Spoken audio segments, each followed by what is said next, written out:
Cyber fraud आपल्याला पाहायला मिळत आहे. त्यात विशेष करून डास फ्रॉड नावाचा एक प्रकार आहे.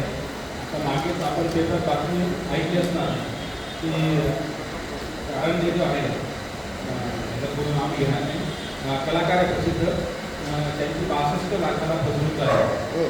तर यात काय आहे की डास फ्रॉड हा नेमका होतो कसा, आता एवढ्या मोठ्या व्यक्तीला जरी ते फसू शकतात, म्हणजे त्यात नेमकं त्याचं ते चालतं कसं हे सरांना जाणून घेणं गरजेचं आहे. तर व्हॉट्सअपवर तुम्हाला एक अननोन क्रमांकावरून मेसेज येतो की I am so and so and I am for from digital marketing. म्हणजे काय की मी डिजिटल मार्केटिंगचं असिस्टंट आहे आणि तुम्हाला मी संपर्क साधतो असं ते सांगतात थोडक्यात. आणि त्यानंतर तुम्ही रिप्लाय केल्यावर तुम्हाला ते विचारतात की तुम्ही घरी बसून पैसे कमवण्यासाठी इच्छुक आहात का. बऱ्याच वेळेस लोकांना घरी बसल्या एक वेगळं उत्पन्न हवं असतं म्हणून लोक होकार दर्शवतात.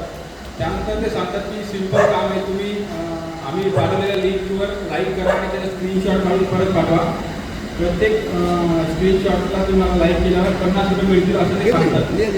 तर साधिक सोपं काम असतं म्हणून प्रत्येकजण त्यावर व्हिजिट करतं. आणि त्यानंतर तुम्ही सुरुवातीला ज्यावेळेस 2 ते 3 वेळेस लाईक करतात तर तुम्हाला पैसे परत मिळतात. जवळपास 150 रुपये 200 रुपये अशा प्रकारचे पैसे तुम्हाला परत करतात. तर लोकांचा विश्वास बसतो की आपण हे काम केल्यानंतर पैसे मिळतात.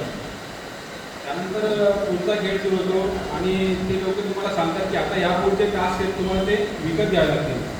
म्हणजे काय तर तुम्ही एक 1000 रुपयाचे टास्क विकत घ्या आणि त्यात तुम्हाला ते आम्ही लिंक करू असं ते सांगतात. आणि त्यातनं मग तुम्हाला जो नफा होईल तो तुमच्या अकाउंटमध्ये दिसेल. अशा प्रकारे ज्यावेळेस तुम्ही ते 1000 रुपये टास्क विकत घेणार त्यात तुम्हाला 700 रुपये नफा होईल, 500 रुपये नफा होईल. असं करत करत तुमच्या अकाउंटला ते पैसे जमा आहेत असं दाखवलं जातं. पण ॲक्च्युअलमध्ये ते व्हर्च्युअल अकाउंट तुम्हाला दाखवतात. त्यामुळे ते तुम्ही भरलेले पैसे तुमच्या खात्यात कधीच नसतात.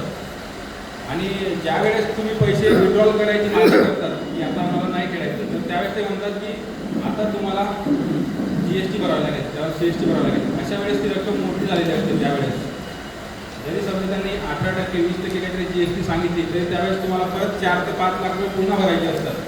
आणि जवळपास हे होईपर्यंत लोकांचे 8, 10, 12 किंवा काही जे अमाऊंट असेल ती गेलेली असते. त्यामुळे साहजिकच लोक ते पैसे भरतात आणि ज्यावेळेस पूर्ण हताश होतात आणि आता पैसे परत येणार नाही त्यावेळेस पोलिसांकडे येतात, परंतु बराच उशीर झालेला असतो.